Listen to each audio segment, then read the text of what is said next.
Howdy ho, Lions fans. Welcome to the Detroit Lions podcast, episode 562. Can you believe that, Riz? That's a lot of 62s. That's a lot, man. That's a lot. This is the Lions' thoughts ahead of the Super Bowl. We have some things to think about, some things to talk about. This is also the official Detroit Lions podcast for Reddit. I'm your dashing host, Chris. With me is my good friend, the daily DLP stud Maxon, looks Maxon, model Maxon, Jeff, the Riz Rizin. How you doing, buddy? I'm great, man. It's good to be with you. We had some technical difficulties. We have resolved those, and now we're going to have a show. Yeah. What's in your cup today? Water. Ooh. I have a Cane Fire Martini going. I've had a couple of them. They're super powerful. This may not turn out well for any of us. We'll see. Well, we'll see. Yeah, I'm on water. I'm trying to lose some winter blubber, and water's a good way to do it. You know, it is still winter, right? Yes, I'm well aware of that. As I look out so where I shoot this is my home office. I look out my window and I see snow. Like, it's higher than the middle of my window, and I hate that. And it's melted some too. Did you get hit by any falling frozen iguanas while you were in Florida? I didn't, but I was looking for where's the bounty place, because I'll go hunting for. If they're going to pay money, I'll tell you what, I'm in. As a matter of fact, for those who are gig economy folks and who's really enjoying it, I got to tell you, rentahuman.ai is a hell of a place to make a couple bucks. Really? Rent a human.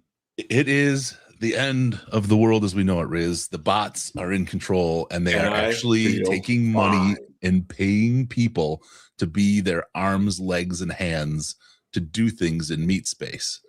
I don't know who's all heard about the AI, the Molt book thing, and what's gone on there. That's been crazy. But now there's this whole, I just saw, and I think there's humiliation rituals coming out of AI now. I saw one, you can make $100. All you have to do is go to a certain street corner with a sign that said, AI made me do this, and hold it. And these are the bots that they've got. Well, it's crazy. Anyway, we won't go too into that. That's a whole nother conversation, but yeah. Wow. Oh, wow. Metallica, we're so blood. Yeah. Luck, hardwired to self-destruct, baby. Hail the apocalypse. Man, there we go. Oh, WMW Avatar shirt. We are a little bit late starting, had some technical difficulties. WMW says, that explains it. And I was about to react and say, no, that's not it. But actually, it was total user error. And it was me just reading something and not thinking about what it meant. So, yeah, it was not my fault. It's not my fault. It's not my fault. You're doing great. You're the daily guy. You've got this shit on lockdown. You've got guests. I'm learning. Dude, you've got guests.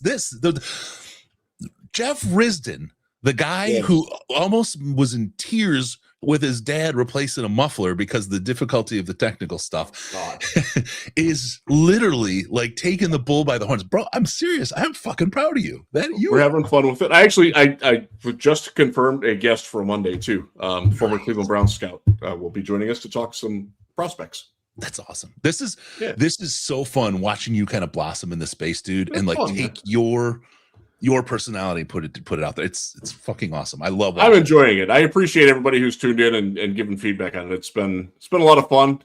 Hopefully it's getting better. We are working on an upgraded home studio that'll have better lighting than what this does. And that's coming soon.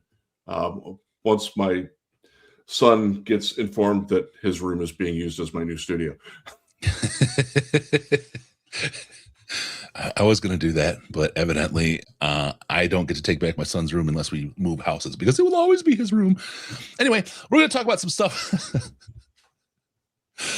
Quick review of the Pro Bowl. Quickie. Levi, Onwuzurike, Pascal paying the toll. Or are the Lions paying the toll? We'll talk about that. Crazy cap coming. Vikings follies. Definitely worth laughing about. And the Super Bowl. Do we K or not K? We will find out. Got all that and a whole lot more. Great show lined up. Mr. Risdon, you ready to go? Let's do it. Let's go. Let's do it. Okay. Yeah, I didn't put the sound effect there, so let's go with it. That's good. We're behind already. So we're right into it. Quick Pro Bowl review. Mr. Risen, did you know that they had a Pro Bowl yesterday? I did. I actually tuned into the last, 35, 40 minutes of the broadcast. Once you saw there was 100 points on the board already?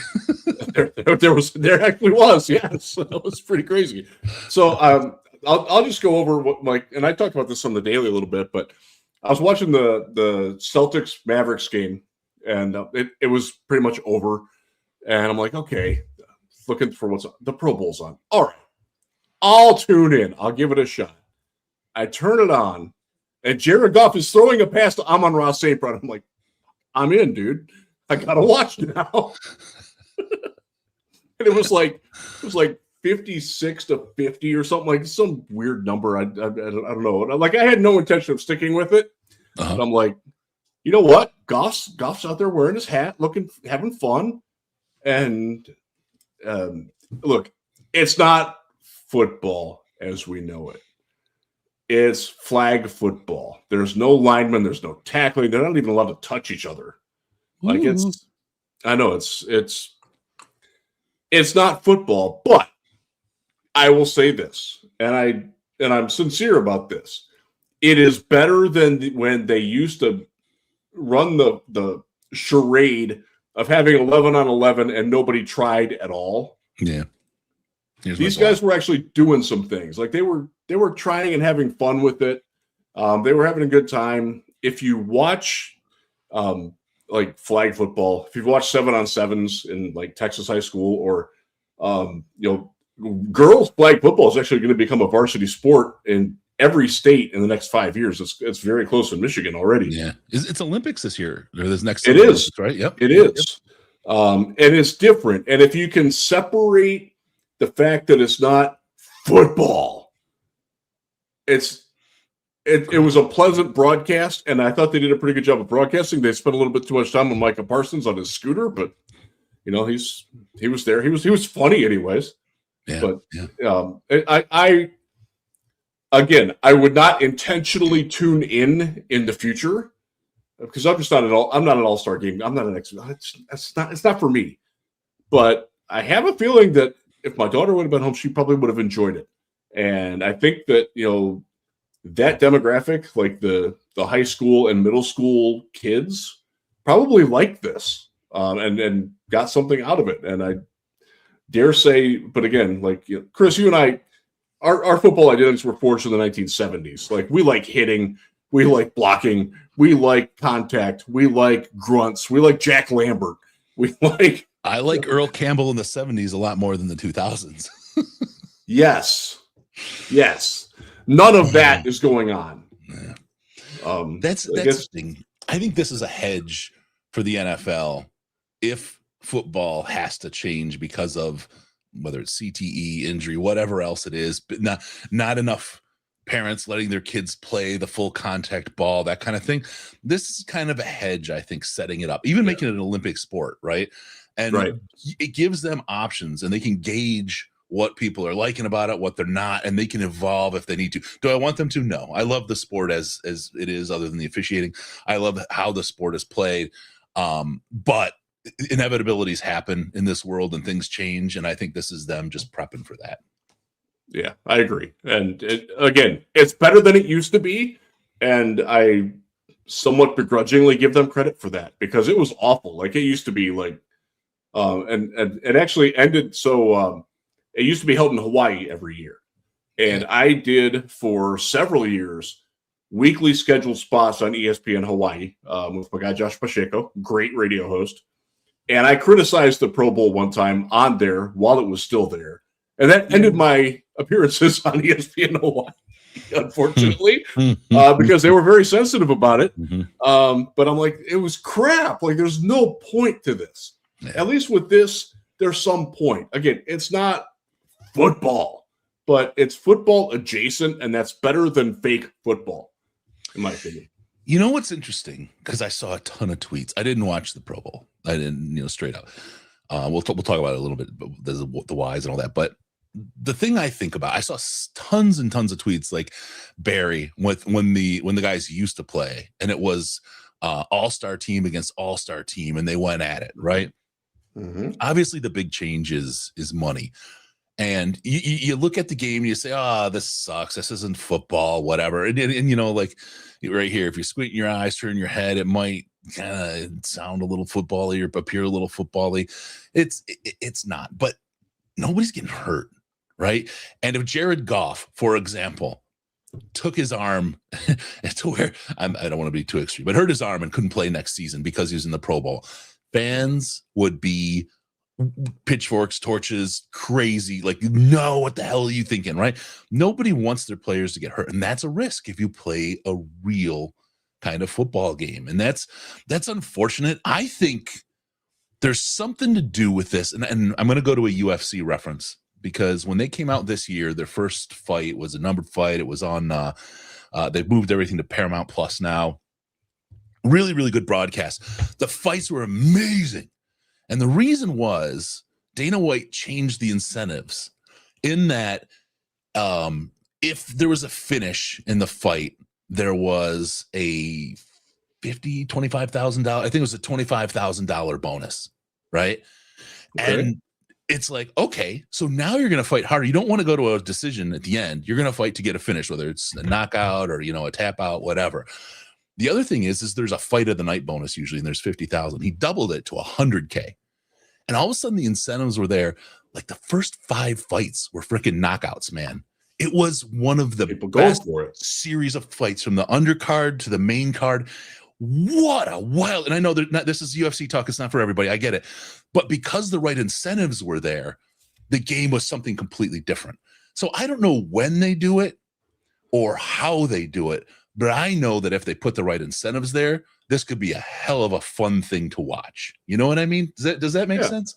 Yeah, it does. After the Super Bowl, I think that's where they're going for. Obviously not having the Super Bowl players in it is a hindrance because it did used to be after the Super Bowl back in the day.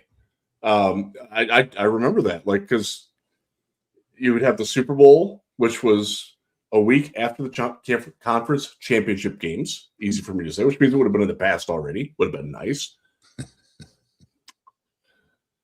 Season's too long, Chris. They're trying to make it longer.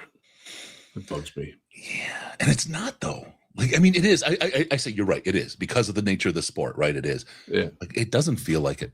You know what I mean? I want more football, and the selfish me wants more football. Yeah, and I think the players, I say I don't know that the humans could do that. Is there more bye weeks? Whatever. I just love the game. The same thing though. It's like if you love cookies and you eat too many of them, cookies aren't really good anymore. You don't like them. You can't get over them, right? So I think maybe just this year was really, really long because the Lions sort of underachieved and didn't meet expectations, and the grind of going through that and being, professionally obligated to still stay dialed in all the time was rough on me. It was rough on a lot of us. Both of us, people who cover the team and just people who are fans. I felt like we need a little bit of a break, and I feel actually like we've gotten that. And, the whole Lions fandom seems to be rolling forward now with the things that are going on, whether it's they're more accepting of Drew Petzing, and they realized that Mike McDaniels was like the worst possible candidate ever to be the OC. People have gradually come around to that opinion. I'm glad that they're getting there. It's too early to judge Petzing yet, but it seems like more people are like, oh, you know what? Okay, I've done a little bit of research. I've looked him up. I've listened to Cardinals folks who generally didn't care for him, but at least they gave context for why. And the whole, David Montgomery is coming back. It feels like we're getting into the offseason where people are really responding to the draft, which is kind of cool because at this time last year, nobody wanted to talk about the draft at all. Yeah. And there's still some of you who don't, and I get that. I respect that, but we're going to talk about it. I'll talk about a couple things about that for when we talk about the Super Bowl, because you're right. Yeah. There's a couple angles on that. I got to say hey to Billy T. Thank you. But let's see. I think it's William Treese. I think I don't remember, but I do remember the other part of his name on X is the hypercritical asshole. Self-proclaimed. I'm not labeling him. It's self-proclaimed. Shows up with a super chat. Thank you, my man. $50. Blitzkrieg of Jeff's everyday posts, along with Russ's content. Bischoff and Gray is elite. Thank you, especially to Jeff and Chris, for facilitating this orchestra of Lions intelligence. Man, tell your friends. Yes, being hypercritical is cool, but be hyper cheerleaders too when it's good, right? Sometimes you need to be hypercritical. Like that is. So thank you, Billy T. Yeah, You're all right, man. That's very cool. Yeah. All right. So yeah, Pro Bowl, I think if they align the incentives right, it could be super interesting. Maybe it's incentives right with a flag football game. I don't know, right? I'm not I just to pull that out of them to really put a game on. That's what I really want to see. I don't think the players want that anymore though, Chris, honestly. Like you see all these people that everybody took their families there. That's yeah. Well, that's what as Squirt 21 says, Hawaii was at least a vacation for the best players. This new deal where you let Justin Fields attend is kind of absurd, and it is, because this has diminished the value of a Super Bowl, or a Pro Bowl. Sorry, okay, all the guys that are going to make it are probably not all of them, but a good proportion of them are going to be in the Super Bowl. Well, guess what? They're not going to play, so they're all Pro Bowl players, but they didn't go. So now you're going to go down to the next tier, and you're going to have 6 tiers of players, and all of a sudden everybody's a Pro Bowler. That means nobody's a Pro Bowler. It's silliness. The fact that the Cleveland Browns had 2 quarterbacks who made the Pro Bowl last year, in Joe Flacco and Shedeur Sanders, and neither of them will ever start again if their teams have their way, tells you all you need to know about the Pro Bowl. I shouldn't be that hard on, I think one of the reasons why Todd Monken is in Cleveland is because he had to agree that Shedeur was going to be their quarterback, at least for a year. But we're going to talk about Minnesota's mess. Oh my God, Cleveland just drives a dump truck over it. Good Lord. All right, JD Barrel. Chris is a conductor. He's damn qualified. He's played with his baton so many times over. That's not bad. I do have to tell you though, somebody insulted me. It was one of the best ones I've heard. It was fantastic. It was at work, and we were like, something happened, and I snapped something that was falling really quick out of midair, and I grabbed it. They're like, holy shit. I was like, yeah, cat-like reflexes. And the one guy turned, he said, what, Garfield? That's good. It was really good. Oh man, lasagna. You gotta be able to laugh at yourself, folks. Yeah. If you can't, lighten up, Francis. Okay. Before we get to the next question, Billy T's back with another super chat, man. Thank you. Dude. And he's got a question for you, Riz. Okay. Shoot. Timing isn't right at this moment. Oh, now it is. But when Jeff can answer, who is a draft prospect that Jeff likes who would be available at 17 right now, but likely not after the combine, a la Quinion Mitchell? That's a good question. I need to think about that anyways. Okay. Yeah, that's good. That is a good question. Let's do this. Since Billy T nailed it with another super chat, let's give you a few minutes to think about it so you can give a well-qualified answer instead of a shoot from hip answer. Let me look at who's projected to go around that range. I will pull up NFL Mock Draftable, which has, it's not a perfect resource, but it does a pretty good job of aggregating all the mock drafts of who's projected to go where. Mine get aggregated in there, so I feel obligated to represent them now. They do a good job. Yeah. So I will look at who's around in that range, who I think, or who is above that, 17 to 25 range. That's going to move up. That's a good question. I like that. Yeah, that's a good one. All right, William, sorry to make you wait, but we're going to give you a good answer instead of just a knee jerk. In the meantime, let's go on to the next topic. We got Levi and Pascal were paying the toll. Their contracts are told, and we'll talk about what that is first. And then we'll talk about is it them paying a toll because they want to play on the words, or is the Lions paying the toll because they're back? Now we're going to do the show a little bit differently this week. Reason being, I have been absolutely out of pocket for 2 weeks because of work and life and a bunch of stuff going on. And when I say out of pocket, I mean it both in the boomer sense and the zoomer sense. Been a little bit of partying and a whole lot of work. So it's I just haven't been able to dive in. So what I'm going to do is I'm going to play a little bit of a role here. I'm going to be the appreciative inquisitor, much like Billy T was with his question here with the super chat. I'm going to kind of ask you some questions, and then I will, of course, weigh in because I can't not talk. But I have a couple things I'll weigh in on. But Riz, this is going to be, I mean, even though you do the dailies, this is going to be a good opportunity for you to monologue a bit, right? Sure. So first off, I'm sitting here and saying, what do you mean they're going to toll the contract? What does that even mean, Riz? Toll? Who pays what? Okay, what that means, it's two clauses in the CBA where if a player is placed on the non-football injury or non-football illness list, they're both NFI, so we refer to them as NFI collectively, before training camp, like so they're there the whole time, you can make it so their contract doesn't count. It's called tolling your contract. So basically, they signed, Pascal's contract was his rookie contract. It's the last year of his rookie deal. Levi signed a 1-year, $4 million deal last year and then went on NFI and never played. Well, tolling it basically means it never happened. It just, the entire contract moves forward to the next year, minus any guaranteed money that got paid. So as an example, Levi had a $2 million signing bonus of his $4 million. I'm going to assume he got that. Like it's a signing bonus. Like we sign your name, they give you $2 million. Hopefully they give it to him in a briefcase, because I've always wanted to get cash in a briefcase. Even if it's like $10, like that's one of my wildest dreams. I'm with you, bro. That it was always so. The problem is like $1 million isn't that many bills actually. I know, exactly. Unless you're getting like 5s and 10s. But that's another reason why I want a suitcase full of cash. I know. So Levi and Pascal are back. They are not free agents anymore. They are still on the Detroit Lions. It's like 2025 just didn't exist for them. Doesn't mean that they're obligated to stay on the team. Doesn't matter. So for whom the bell tolls, I like that. Very good Metallica song. I played that a million times in a band in high school, man. Love it.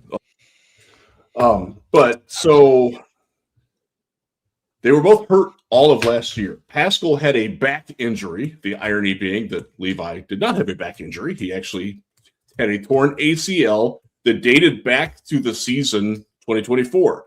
They didn't know it was torn when they signed him. That's a very, and somebody brought this up in the comments for the reaction that I did. And it's a smart comment. How does that happen? That you didn't know, that your medical team didn't like that? That's a very fair question. And I hope that somebody with access to Brad Holmes asks that before we all collectively get in front of him in exactly, actually it's less than 3 weeks. We get them on Tuesday of the last week of February at the Combine. I will be there. Yep. Being down there in Indy again. Get to eat well. I love that. So they are still on the roster. That does not mean that the Lions are obligated to keep them if they're done with Josh Pascal. And I don't think many people watching this video now or in the future would be too upset if they just cut ties, because it just hasn't worked. Levi at least showed you something in 2024. Played very well as your third defensive lineman, second defensive lineman. Did a good job when the injuries hit in creating some pressure. If that guy can come back from his ACL, look, and Chris, this goes back in the day, like the first couple of years he was here. Like everybody's like, is he really trying to get on the field, or is he just collecting money? And those whispers got loud, and he shut all that up emphatically by coming back from neck fusion surgery. Like, okay, all right, nobody's ever questioning your will to play football ever again, dude. Yep. And but that is weird. And he would be a useful piece as your third or fourth defensive lineman. He can play inside. He can play the heavy end if they want to do that. He's better at that than Mekhi Wingo has proven to be, or not proven to be, because he can't ever get on the field. Like that would save you a roster spot and money. Like if you have to pay a veteran $4 million, why not pay Levi Onwuzurike $4 million? You've already paid it. Right. We don't know. Right. We don't actually know how much they paid him. The other thing, and there's one little contract technicality with him. There are incentive clauses and bonuses in contracts, and they are deemed either likely to be earned or not likely to be earned. And he had one that I think it was for 3 sacks, which the league would designate as likely to be earned. And if he got that, he was going to get $250,000. Well, because it was likely to be earned and not earned, they get credit for that on the salary cap. So they got a $250,000 bonus to the cap, which doesn't hurt. It's a pittance compared to the overall cap, which we're probably going to talk about a little bit, but it's better than nothing again. So, yeah. So who brought this to light? Steve Shattuck asks about the Levi and Pascal contract. The PA, the agents, the team. Who's the one that kind of made this a thing? So that's a good question. I don't actually know in this specific case. I do know that it happened with the Houston Texans back when I covered them, and it was the team that applied or pushed the NFL like, "Hey, can we toll this?" Because he was on NFI all season. We want him back. It was the same deal. It was an expiring contract, and they're like, "Oh, well, okay, yeah." So it doesn't happen often. I can think of a handful of examples over the last few years, but not many. To have 2 on the same team is pretty bizarre. That's a very good question for an agent, because if you're the agent for Levi Onwuzurike, do you want him to hit the market again? Or do you want him to play that 1-year contract again? Now that he's healthy, he might earn more.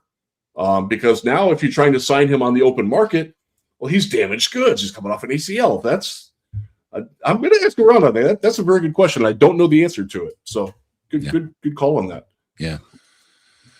Let's see. Here we go. Oh, Billy T's back. I watched the Lions produce a video on Pascal with the girlfriend and got legit misty. I wish he could stay healthy and stick in the roster. Yeah. Same. Both of those guys. I mean, there's something about them that is just, I mean, I want the very, very best for them and out of them. You know what I mean? And it's kind of dependent one on the other, but it's kind of that root for the underdog thing. You know what I mean? And as much as Levi's had to fight to get to where he is, love to see him crest that mountain, man. Would just love to do that. That would be nice. Let me use Trappin 68's comment here to transition to our next topic. Okay. So if they cut them, do their salaries count against this year's cap if they've already been? Yes. Levi's does for sure. Pascal doesn't have any guaranteed money at all. So his is like, it wouldn't hurt them to cut him. With Levi, I think, I want to say it was 3.5 was fully guaranteed of the 4 million. So that would cost them, with the signing bonus amortized, it's not amortized since it's 1 year. They would eat some money on that one. Yes, they would if they let him go. Good question. I like that we got smart listeners, Chris. It makes my happy. It's dude, I'm telling you, it is the wildest. Doing this, I've said it many times. It's been almost 11 years now doing this. I've met some of the best, smartest, coolest people, not just football people, just people. You know what I mean? The Lions. Yep. I wonder if other fan bases are like this, and like if people in general are like this. Because I've found that as I travel around, I kind of don't like people, but it seems like everyone we meet through this is kind of a pretty decent human being, and they're all right. I don't know, man. Most people are pretty dang good, and they really are. And it's sad that we only ever hear about the bad ones. Yeah. Yeah. Oh, by the way, I have an answer for you, William. Here we go. TJ Parker, defensive end, pass rusher, Clemson, had a really good Senior Bowl week. He's going to test very well. He was a top 10 pick going into the season. He, like everybody at Clemson last year, stunk relative to expectations and fell down. He's climbing back up, and I think that he will be a guy that might not be there. Right now, he is currently projected as number 26. Who was it again? I missed the name at first. Sorry. TJ Parker from Clemson. Good player. He's my number 21 player, so he's that's before testing, but I can see him creeping up into the 10 to 15 range as we go forward. Sorry. Since the topic's here, we had a question earlier on another Clemson guy, second rounder. I don't know how to reach Riz. Please ask him to do a video about Clemson Blake Miller. The second. Oh yeah, he's on the list. I like Blake Miller. I like him probably more than I should, actually, because he's got some flaws. And sometimes there's just dudes that like strike you. Like, I like this guy, even though I felt that way about Quandre Diggs back in the day. Like, I was a huge. I remember this very vividly. He was my number 100 player, and he was drafted number 200. And I'm like, yes, we got this guy. I'm so excited. And he by and large, he more than lived up to that. He's still around. Didn't want to come back to Detroit. I don't really blame him for that after he was traded because he was exiled by Matt Patricia because he dared speak up for his teammates that the defense that they were running wasn't working. Right. Story. All right.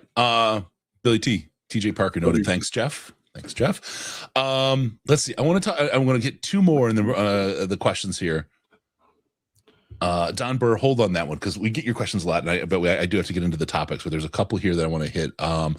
If the Lions are still using a heavy end at the start of the year, would that show Dan wasn't serious about changing his approach as he promised? Not trolling, actually serious. There's a place for it, and place and time for it. I think like 2nd and 4 is a good time to do it. 3rd and 2 is a great time to do it because they might run. But you can also, that's when you're getting into where they're probably going to have let's say the opposing offense has 2 tight ends in the game. If they're blocking, you want a guy who can overpower that block. So there are places and times for it. I think, and I don't want to put words in his mouth, but I think the biggest issue that most Lions fans have is that they don't have the alternative option right now. And have eschewed having that option on purpose. Because I'm tight. Yes, and that's where. And I want them to change that too. I want them to get somebody in who can win right away and get pressure in under 2 seconds and make them worry about him other than Aiden Hutchinson. Because look, like Marcus Davenport when he was healthy for the brief amount of time that he was a good player, but he wasn't that kind of player, and they need that kind of player, and they don't have that on the roster right now. And I'm really hopeful that Kelvin Shepard and Jim O'Neill and Casey Rogers and the defensive brain trust and Dan Campbell too come to the realization that they've got to change their approach, and you can't just crush the can all the time. What if you're drinking from a bottle? What if you're drinking through a straw? You need these options in your life. Yes. All right, let's keep going. Let's rock and roll. Let's talk about the crazy cap that's coming, Riz. God. when first off, will the cap ever go backwards? Probably not, because inflation's nuts. But yes, $300 million flipping dollars. Are 301 to 305 million. Are we now out of cap hell, but just kind of a little bit of a tough spot relative to everyone else? I mean, the cap goes up for everybody, so it's kind of the same situation. But yeah, it's a lot easier to pay for. What my read on it, I could be wrong on this, is that this makes it like there's absolutely zero purpose for getting rid of David Montgomery anymore now.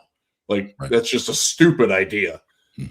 They can afford to keep him and still pay other people. Maybe Alex Anzalone can fit back in under the cap now easier. Maybe they can go out and find a free agent safety to buy a year while Branch is out. There will be guys out there who can do that, who will want to do that. And you're upgrading. Like now you're not getting somebody who is, split time between the Chargers practice squad and the Broncos bottom of the roster weekly inactive. Now you can get a guy who might have started a few games last year and get them in, or get a veteran who wants to be a ring whore at the end of his career. Come in and hey, 1 year, $7 million. I'll start for Brian Branch till he's back at Christmas. Hell yeah. You'll find guys that can do that. And they did that. Make that cap bump effectively makes that sort of thing more affordable and more realistic, at least in my eyes. And a guy like Brian Branch, you do something like that for him, and you've got him on lock. You know what I mean? Because he's a character guy, and he understands you stood next to him when it was bad, right? Like when probably no one else would, right? You did it, and you made that kind of move. And that's a very Lions front office thing to do now, is exhibit the same kind of character they expect from their players. So interesting. Is that always good for business? I hope so. I do too. I hope so. Winning is good for business. That's we need to win next year. Yes. Peaceful Tim with a different name. We need to stop loving our own guys if they don't play football games. Yeah, no, that's fair. That's fair. I do want to say congrats, Lions football, NFL. My wife and I had our first child and through paternity leave. You all have meant so much to me. I joined the Slack about 5 years ago. I couldn't be more grateful for you both. Much love. No, thank you. Seriously, awesome. Thank you. And all of you who are listening. Like I said, we were getting to almost 11 years of doing this, and it's literally, I don't want to say it was a complete lark when it was started, but it was, hey, let's see what we can do. Let's try to make something like just to give back to the Reddit community. At the time, it was like 6,000 people. And it was so great for me, who wasn't in the area, and to have something to talk about with Lions. And the demand from everybody has just kind of, it's everybody that's driven this, you know what I mean? That's kind of pushed me to make it try to be more, and Riz the same way and everything. And we've kind of really gotten to this point where we got such a great team. It's really what you all built. You know, you guys pushed us, and gals pushed us into this space. So congratulations on the new little one. It's awesome. It's the most wonderful thing you'll ever do, is raise a kid. But thank you very much. Yeah, that's awesome. All right. Enjoy your paternity leave. We're going to have a little discussion about paternity leave in a bit, too. Ooh. So the cap, overall, Riz, is this a good thing or a bad thing for Lions fans that the cap is increasing? It's good. I think a lot of people will want to understand that it's increasing because we're going to be paying more for football. That's the downside. Like, where do you think that money's coming from? You're gonna pay for X amount of games on Netflix, and X amount of games on Hulu and Paramount and Prime, and I don't even know what all these places are because I don't subscribe to any of them. And I'm just wondering, SportsUrge.net. SportsUrge.net. If you're interested in sports and not paying for all the 47,000 subscriptions, SportsUrge.net. That might be nice, but that's where the money's coming from. Yeah. And it's also coming from increased gate receipts. A lot of people have bellyached that the Lions have raised ticket prices. They have. Most teams have. That's part of why they're making more money. And I'm of mixed background, mixed thoughts on raising ticket prices. I understand from a business standpoint that they have to stay competitive, especially now that the NFLPA has come out with their report card and things like that. Like, the Lions had to pay to upgrade their facilities. They had to. There was no way around it.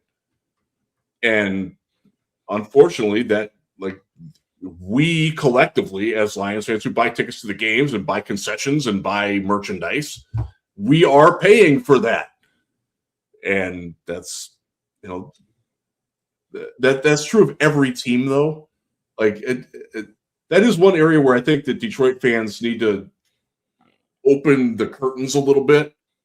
It's not just a Detroit thing. That's happening everywhere. Yeah.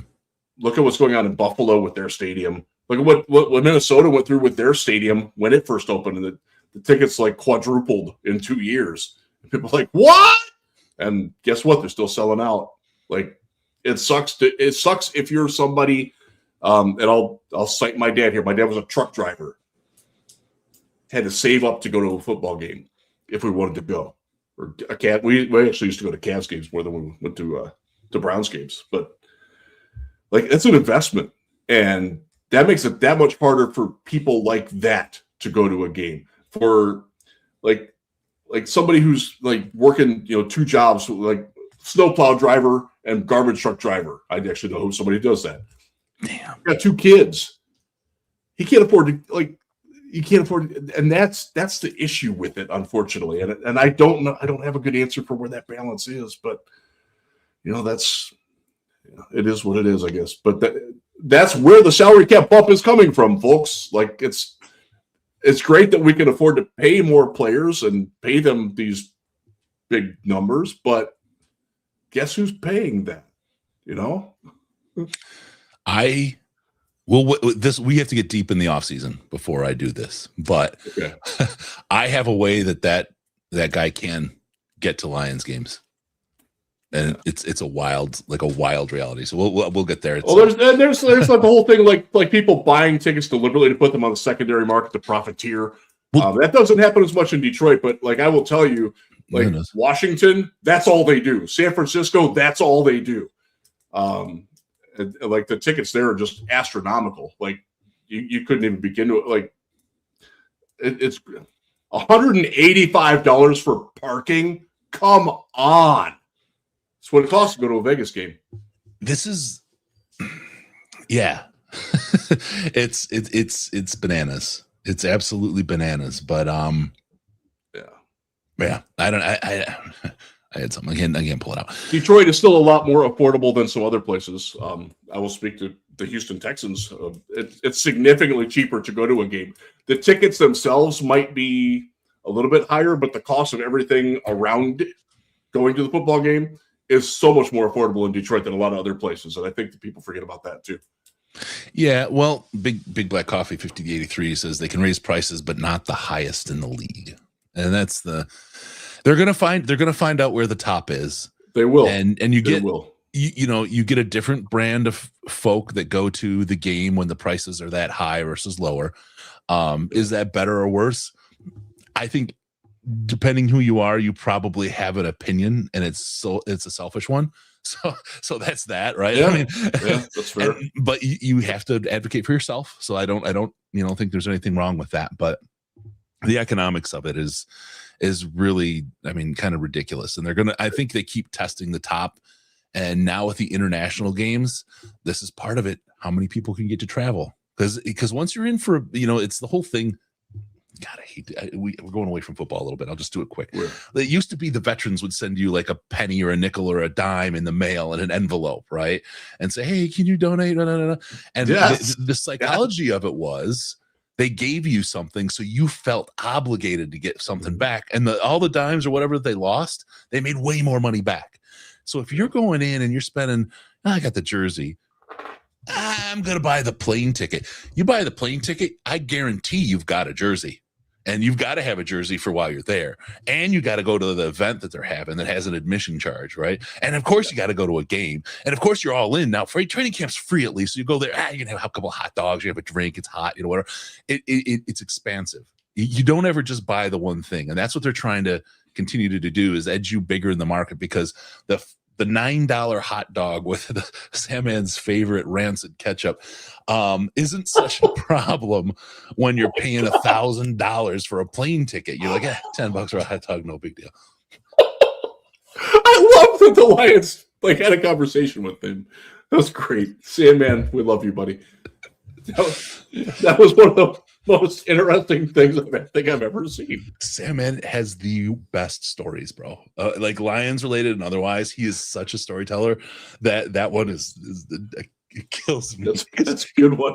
He is so exasperated over ketchup. Yeah. Now, to be fair, it was freak nasty ketchup. Yeah. It had been there since the Carter administration, perhaps, but it was just wow. We got to get him to tell the story about his speedboat experience where he was thinking about getting a boat. 24-hour show. Yes, that's a good one. That will kill a lot of time. That's in history. I'll just be on the floor crying, laughing. We love you, Andy. Oh, God, you're so great. All right, let's get into the next topic. This one is, since we're laughing and having fun, the Vikings follies. Let's have a good time with a division rival. I don't even want to call them a rival right now because it's so funny. You know what I mean? Yes. They fired their GM this week. What are you doing? What are you doing? Oh my God. You could have, like, if you knew you were going to fire him the day after the season ends like a normal freaking team so you can get a good candidate. What are they fired him while he was apparently at the senior. Like, what are you doing? He's been in charge of all of your draft prep, all of your free agent, all of your offseason planning. And you cut him now? And you're keeping everything else there is fairly intact. And I don't know. So I don't know how much of this is legit. And how much of it is people trying to make a stand on it. But one of the issues, to go back to the paternity leave thing, in 2023, I think it was, he left during the summer. He took paternity leave when his wife gave birth to their son. And he left for 2 weeks, like at roster decision time. And he took a tremendous amount of shit for that. Tremendous amount from all sorts of places. All from people who wish they had more paternity leave when they had kids, but go on. Right. Yes.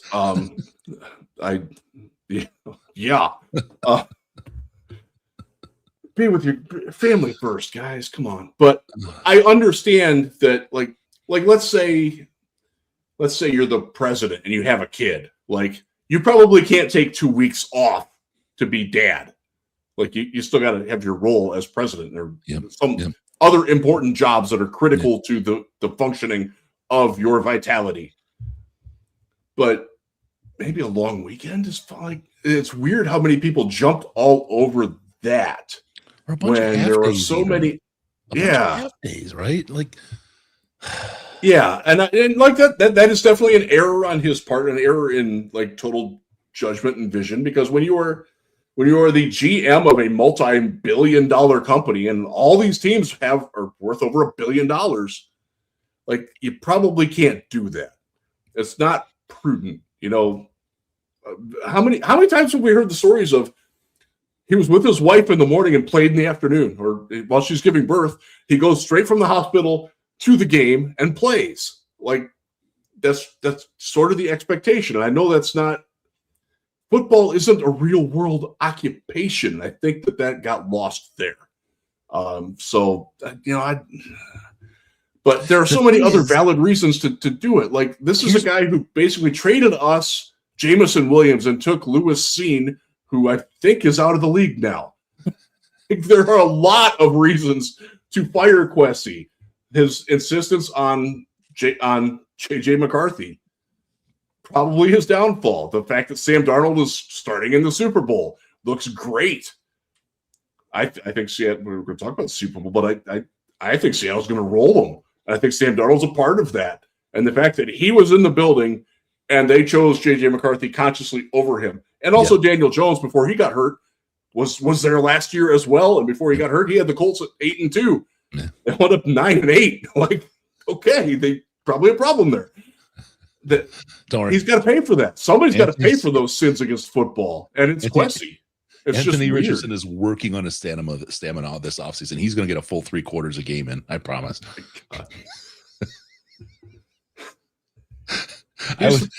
If I was a woman, he's the Marcus Davenport of quarterbacks. It would be such a premature departure. He is definitely the Marcus Davenport of quarterbacks. That's for sure. Oh man, yes. Just a couple years ago, the Vikings were a respected organization. I was thinking about this today. We looked at them and said, "Damn, I wish they're doing things like right." That. Yeah.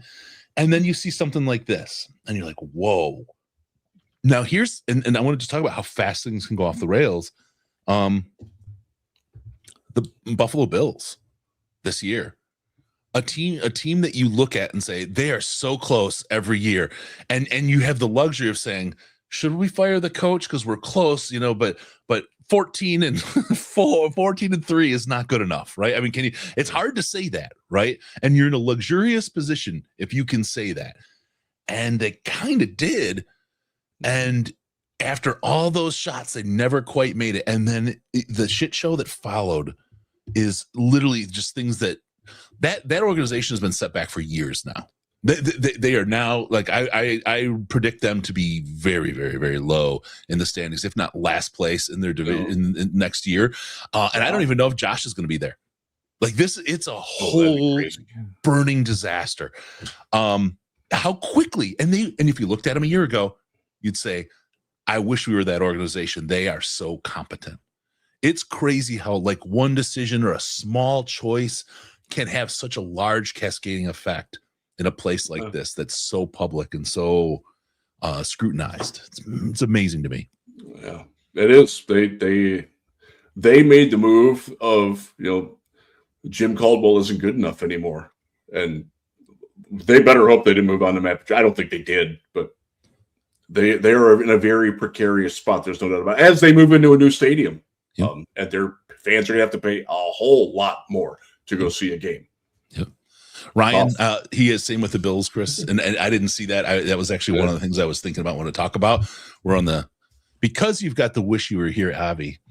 That's I think why we're so much on the same wavelength. I went and saw the Laser Spectacular of Pink Floyd on Sunday. So Ryan, you and me were right there, brother. It was great. Wow. It was great.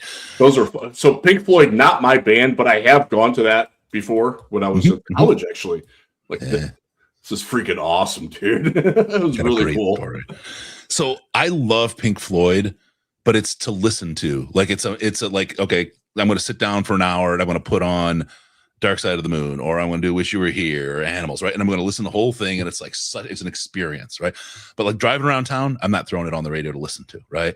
Yeah. When we went to this thing, my wife and I looked at each other. We're like, well, we brought my son and his girlfriend, so excluding them, we are absolutely the youngest people in this entire place. No way. Yeah, and I realized like the album, like the biggest album they had, came out like 10 years before I was sentient, right? I mean, I was like, it's from 73, right?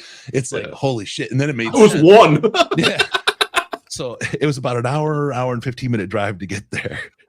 And so I hit the bathroom before we go. My wife's like, yep, sure thing. So we go, she just disappears right in the side. I turn the corner, go to the men's room. There's a line.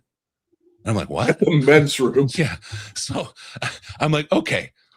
There's a whole bunch of enlarged prostates here. That's what's going on, right? And I'm just thinking that to myself. I don't want to say anything out loud.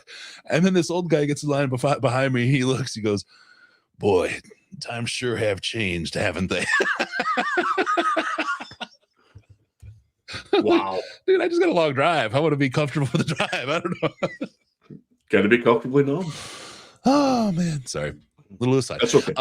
Bills did the same. Did the Brian Murray thing with the wings without having a Scotty Bowman ready to yes. Yep. That's a better analogy. Thank you for that. Can we start the rumor that Sean McDermott is going to join our staff as a consultant and will it into existence? Oh, you didn't hear, JD? Oh yeah, that's the rumor I've heard. Sean McDermott is going to join the staff. He's going to be a consultant, and the Lions are going to absolutely rip it. Which is actually. I wanted to lean into this a little bit when you mentioned Pets earlier.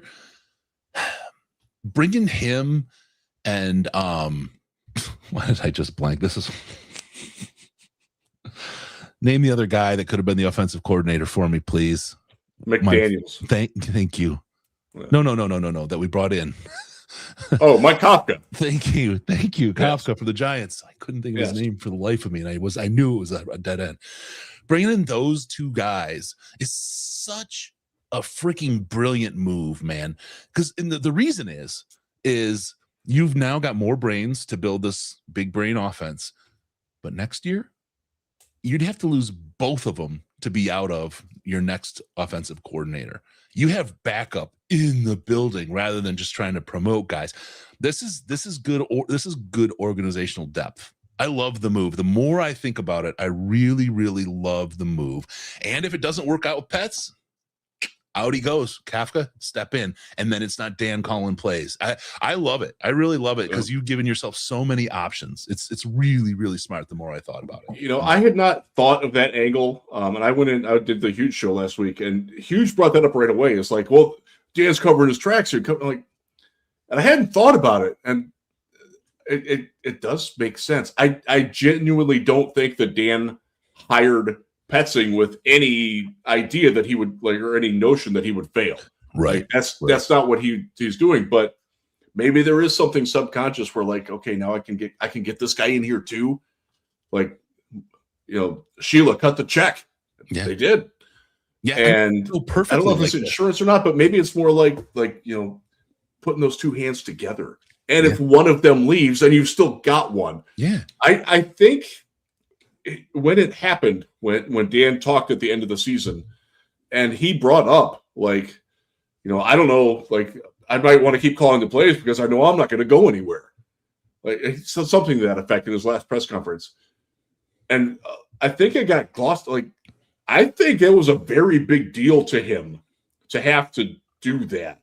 Like, he's tired of having to replace this. He doesn't want to go through this anymore. And if you hire Mike McDaniel, my God, he interviewed for jobs after he accepted the Chargers job. Like, that's not going to fly. It's the McDaniel thing. Remember McDaniels from who took the job at Indy and then didn't take the job at Indy? You can't trust the McDaniel. You can't. They just nope. Like all you McDaniel or Brian Kelly or I don't know. Bill Belichick did that once upon a time. Yeah. Ask a Jets fan; they'll throw something at you. Oh, I feel bad for the Jets. I feel so bad for AG, but at the same time, he's not dumb. He was there with this owner. He knows. Yeah. I do feel bad for him though, because I really thought it would work, but it ain't working. Yeah. Not entirely his fault. Some of it is certainly AG's fault. And he'll pay for that in a year or two. But even like having met Aubrey Pleasant's dad and talked to him a little bit, I felt bad for him too, right? I mean, the human side of it makes it so hard. God. All right. Vikings, no human side, just a raw comedy for Lions fans to laugh at. But beware, because the story out there is a really, really good team is built on a house of cards, and it could all come tumbling down really, really easy. So please don't be us with that shit. Say less on that, but enjoy it while it's somebody else. Yeah. Schadenfreude is always nice. What's more likely? Aaron Glenn being DC in Detroit next year, or Kafka as the OC? I'm going to say Kafka because I don't think Dan would do that to Kelvin. But I can tell you, I think it's more likely AG comes in a advisory type of role rather than DC. That's probably more likely than Kafka becoming the next OC. I think that's I'll fair. let you kind of evaluate that. I think that's a fair answer. I'm not sure that AG would want to come back as a DC again. He doesn't strike me as that kind of guy. Like, he's been the head coach now. I think like he made it clear when he was interviewing, like, the year before he got the head coaching job with the Jets. Like, that's my goal. That's my destiny, is to be a head coach. I'm not sure that he would want to fall back, and maybe he goes to the college. I don't know. Some guys bristle at it. Some guys welcome it. Some guys enjoy stepping back down and having less responsibility and being a coordinator. And Steve Spagnuolo is a fantastic example of that. Dude was a miserable head coach. He's a phenomenal coordinator. I think there's something to be said about the humility of a man that can do that.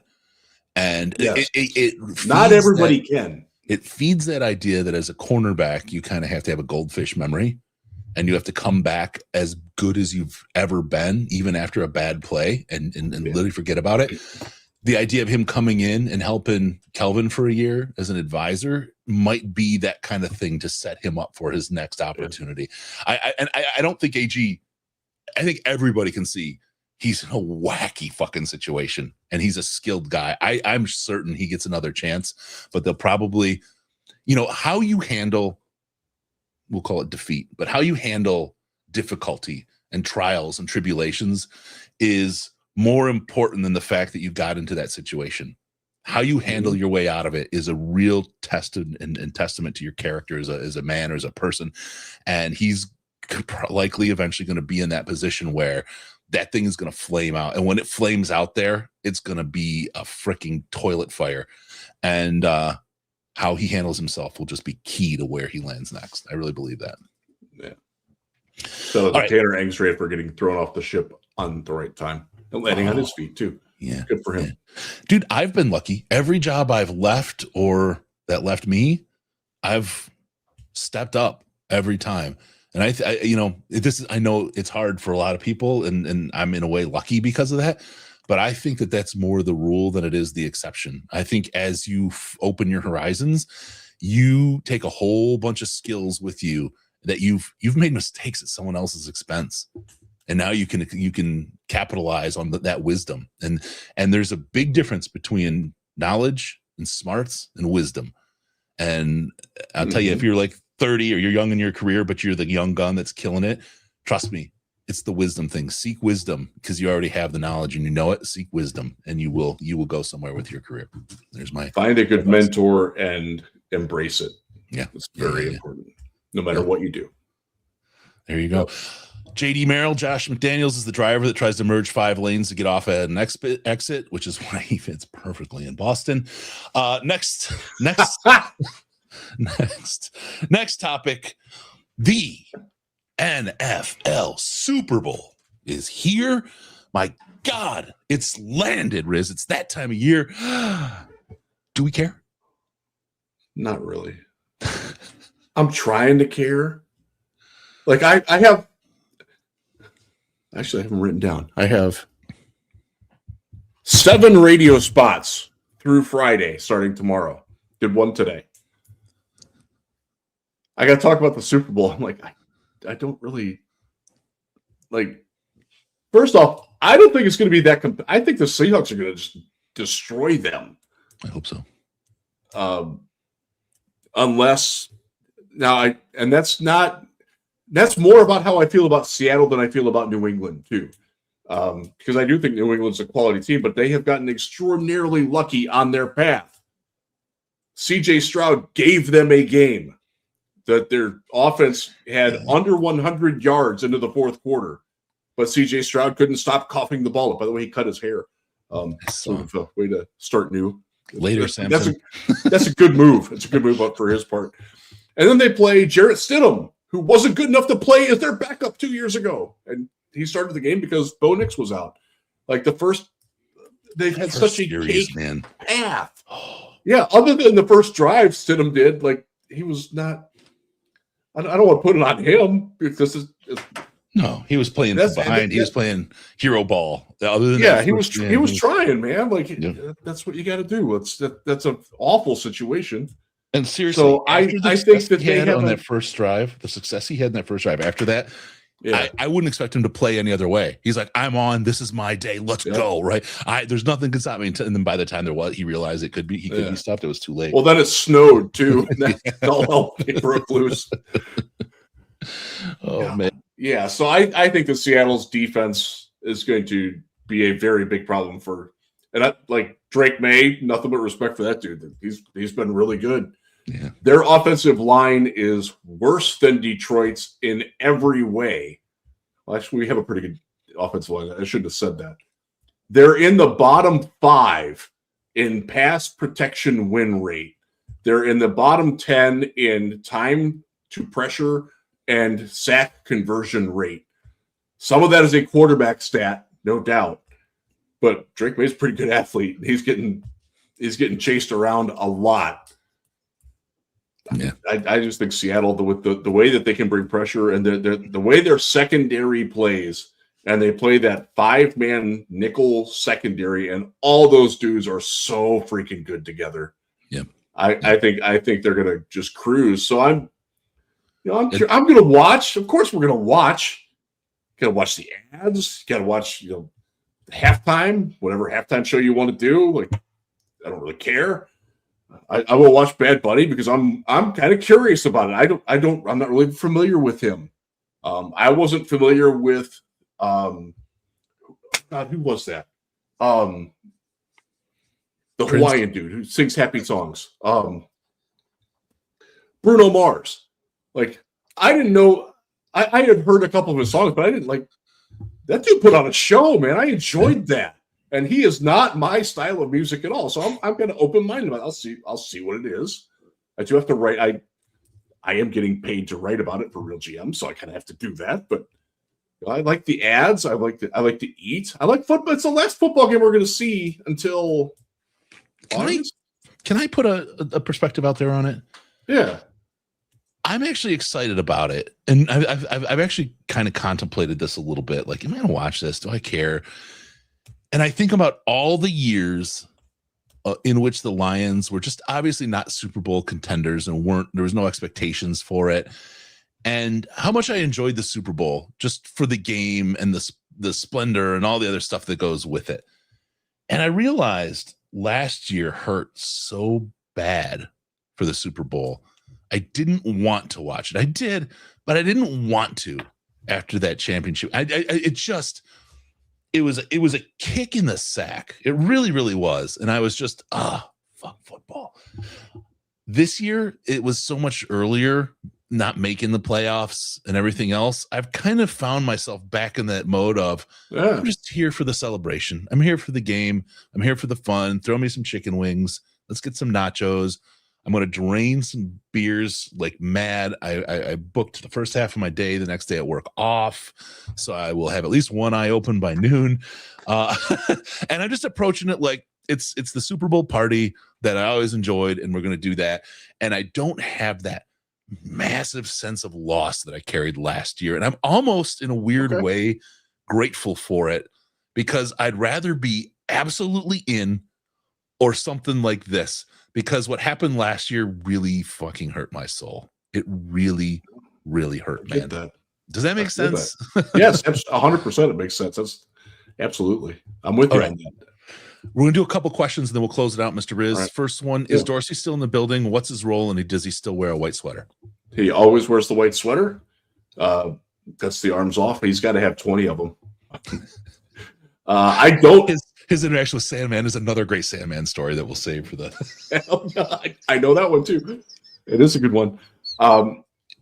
Dorsey is a senior advisor to Dan primarily, but I know Dorsey from his time in Cleveland. Like he will not be rude to me as he was to Andy. Well, he's a completely normal, well-adjusted guy. What are you talking about?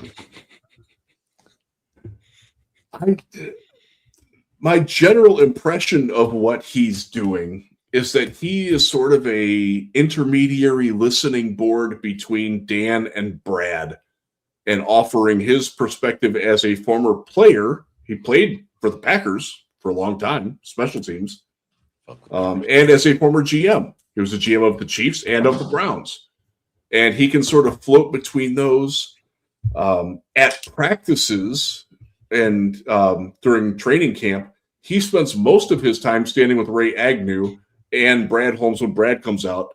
He will go over and talk with he used to talk to AG some. He was a linebacker by trade. But as far as like what he actually does, it's kind of ambiguous, honestly. Yeah. Okay. I'm going to get to the next one here really quick. We'll try to go. I will see him he does go to pro days, so I will see him in a couple of pro days. Billy T is back. He's got another question that he wants answered. Yeah. And we'll get that. And so we're good. I know, William, you don't like my laughing. It's my thing. I laugh at this is no different than every day. And so it's just who I am. I laugh. True.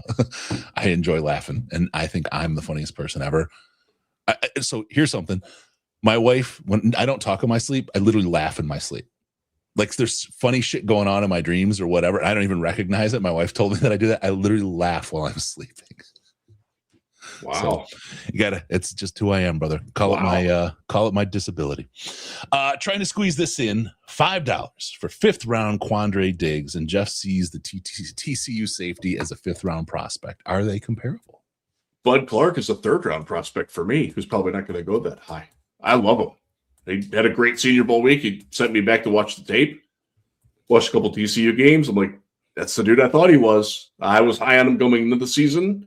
TCU didn't exactly have the season they were supposed to have. He is so much like Kirby Joseph coming out as a prospect, from even the way that he misses tackles the same way Kirby did. I would love to get him in the 4th round. And that would be one So one of the things that I'm working on as I formulate things, because we don't have any third round picks this year, the fourth round is going to be where Brad takes the guy that the Broderick Martin, the Giovanni Manu, the Isaac Tesla, the person that nobody sees coming, the person that is probably taken 2 or 3 rounds too early. And I don't mean that about Tesla, but the other guys that certainly fits. Colby Sorstel was a good round. That was probably too early for him. I think that's where it's going to be this year, and I have no clue who it's going to be, but I'm dreading kind of trying to pick who that guy might be. Whether it's my guy Gillenborg, the tight end from Wyoming, who had a really rotten Senior Bowl game, I don't know. But I'm already approaching the radical acceptance of I'm really not going to like that specific pick. It's going to be my thing, and I'm going to run with it, and I'm probably going to get egg on my face with it, but I'm okay with that because I need to have that focus and mission to try to identify what mistake will happen. Yep. Be ahead of it. All right. Peaceful Tim, I'm just taking your name, buddy, not the what YouTube gave you, comes back with one, and this is going to be one that another one of the ones that Billy T doesn't enjoy about me. Vrabel has some magic to him, always had. Is he ready to keep it close, it seems. Yes. The question he was asked, I don't know if you saw it, he said he would cut off half his wang to win the Super Bowl and leave her 6 inches still. That is absolutely, I love Vrabel forever just because of that. He is in my he's in my head, he's in my space. I could, or let me reverse that. I could be the coach of a Super Bowl football team. I've got the mentality for it. Let's call it right now. He's a fantastic coach. Nothing but love for Mike Vrabel. Hudson, Ohio. Man. High school. Great guy. Wonderful coach. And still, and it's on record, he was the guy I wanted to set up Patricia. And I got shouted at for that take. Yep. I'm still bitter. But I move on. I just want Darnold to win a ring for the abject humiliation the Vikings would suffer. Yes. That's fair. For me, that's fair. If Darnold wins, Vikings fans are literally sitting in the cuck chair, and I love it. Especially if he's the MVP, like throws for 380 yards and 4 touchdowns, and he could do that. That would be fantastic. Oh, that's great. That's great. So looking through, let's see what any other questions we have here. Quick. Hey, we missed. Yeah, we're getting wrapped this. I gotta sleep. All right, Steve Shattuck hits us with another super chat. We'll get that. Wink Martindale, a possible senior advisor, Mr. Riz. I haven't heard anything about that. Would you like it if he was? They don't really need him, honestly. I don't know what role he would do. He is very, very set in his ways at this point, and I'm not sure that bringing him in would add a net benefit to the Lions. Just my snap take on it. I haven't heard anything about that, though. Yep. Do you have a preferred draft simulator besides the one that's going to be the DLP special? I tend to run PFF is pretty good. PFSN actually has a nice one that I use. They update their player stuff a lot. I haven't gotten into much of those yet. I'm much more of like looking at the NFL mock draft database is where I like when I'm gonna post Avion Terrell, the quarterback from Clemson, as pick number 14. I'm gonna look at that and be like, well, crap. He's like number 35 overall. I'm probably off on this, or maybe I'm prescient. I don't know. That's a very. I'll talk about this on a daily because that leads down a road that I would like to talk about. I'll leave it for that. But, there you go. Good question. Yeah. All right, I'm gonna give the last one here to Wells Walker. How dumb do the Titans look for shit canning Vrabel? Ugh. Riz was, and I don't have the boat horn handy. Riz was so right on the Vrabel over Patricia thing, and I will never not give him his flowers for that one. But we have a situation now, as I think about it, you have Minnesota Vikings and all their fans sitting in one cuck chair watching the Super Bowl, and the Titans and their fans sitting in the other cuck chair on the other side of the room just watching a Super Bowl. And neither one is going to get a shot. They're just watching, but one of them is going to be able to watch the money shot. Well, that's the karma you get for moving the Oilers to Tennessee. Yeah. Bud. Yeah. I know he's no longer with us, but his daughter still owns the team. Yeah, I love the Houston Oilers. Warren Moon, Earl Campbell goes back. I mean, he's one of my OG football. Like, I remember watching him and saying, "Holy shit!" I remember actually Robert Brazil was like that guy's really good, like incredible talent. Yeah, those are that was in the weird time. Again, I grew up in the Cleveland area. I watched the AFC North. They were in the AFC North. I never heard AFC Central. It was a Central back then. It was 3 divisions. Mm-hmm. Like, what? Why are they here? All right. Yeah. Well, that's this week's show. Appreciate everybody. Mike, thank you, Mike. My God, thank you, buddy. Thanks, everyone. As you can see, a lot more content lately. Really good group of people coming together. Gray, he's had a couple weeks off. He's got some things going on where he's packing and moving and stuff. Just texted. He's got a lot. He's not going anywhere. Don't worry. People have asked a ton about Ash. I'm telling you now, Ash is just on leave right now. He's doing his thing. He's got a lot going on in his life too. It's one of the things, frankly, I don't know if you want to call it lucky or what, but I've been able to kind of prioritize this with how my life has been to be able to kind of keep it running for 11 years and then let guys come in and go and join and create this kind of team as we've had over time. It's just been lucky to have that kind of continuity that we can do this over time. I say that not because it's something special about me. All the people that are part of this are really, really, really good at what they do and are super, super special. Keep checking out the content. We thank you all. I know the views are up. You guys are giving, a whole lot more, and it is definitely worth it. Tell a friend. If someone kind of went out on the DLP, say, hey, things are kind of on the up. Let them know things are changing and getting better with new stuff, more stuff, and rock and roll. And I tell you, I love it. I love watching how these guys are growing into what they do. I mean, watching you, Riz, we've had personal conversations off the side. Watching you grow in this has been fucking amazing. I mean, I'm one of the biggest fans of Jeff, more than the content of Jeff, and watching you grow as a person. So keep it up, man. You're rocking and rolling. I love it. Absolutely love it. That's fun. With that, don't forget about us on Patreon, patreon.com/Detroit Lions podcast, patreon.com/Detroit Lions podcast. $5 or more gets you into the Slack chat, and you'll be able to do that. I'm working on 2 more things for folks. So if you want to check out the Slack and see which way you want to go with it, that's cool. One of the things is I'm going to give all the $1 subscribers or higher, I'm going to get a newsletter that they get that's Lions specific and Lions news. That's going to be a good aggregation of everything that's happened with a little bit of depth and a little bit of insight of what's going on. So just a little something for folks. So you have something to reward you for just even supporting at a lower level, because we definitely appreciate it. It means a lot. And it's what supports the Riz and Bish and Gray and all the guys and what we're doing here. So the more we can get in that Patreon space, the better off we're going to be able to kind of push our talent. And then the other thing is, and I know people are asking about this, a commercial free tier at $10. So we're getting that. I'm working on it. It's way fucking harder than it should be. None of these platforms like to play together. It's stupid and frustrating, but I think I've cracked it. I've just got to put the time together to build the pieces to that and make it happen. So you guys, thank you all for your support. Stick with us. We got a lot more coming for you. Continue to grow, continue to go, and make sure to follow us on Twitter at Jeff Risdon. Let me kill the comments here so you can see it. At Jeff Risdon. There we go. I don't know why it goes away, because it doesn't cover it. So whatever thing. At Jeff Risdon on the Twitter, or the X, I guess they call it. He's JRiz on the Blue Sky. At DET Lions podcast on the X, same thing on Blue Sky, and I think it's Detroit Lions podcast on the Insta.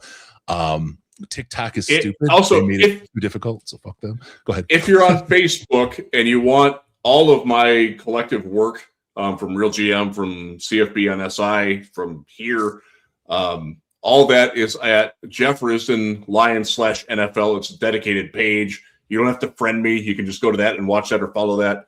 And I post everything that I do there. So awesome. Let's hit What's Russ's Substack again? Let's give him a little love on that because he's building a little something on the side for himself. He has, and I should know this. And let me pull him up.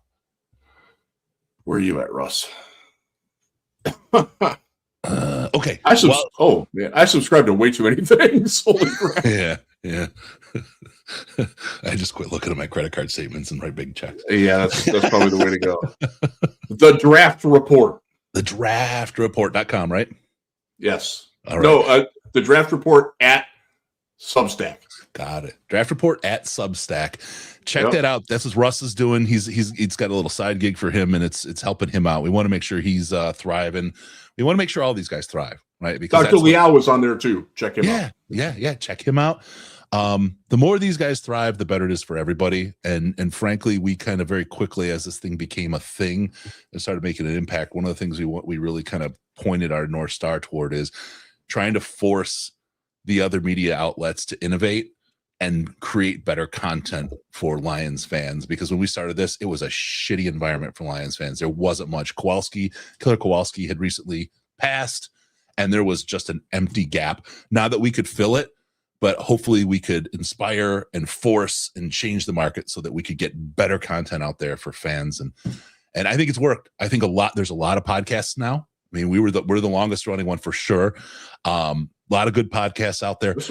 Even the blogs and the other stuff, they've all upped their game. And it is the hypercritical bullshit we do about the post-game interviews. Guess what? I bet you the post-game interviews are going to get better. These guys don't like to be humiliated.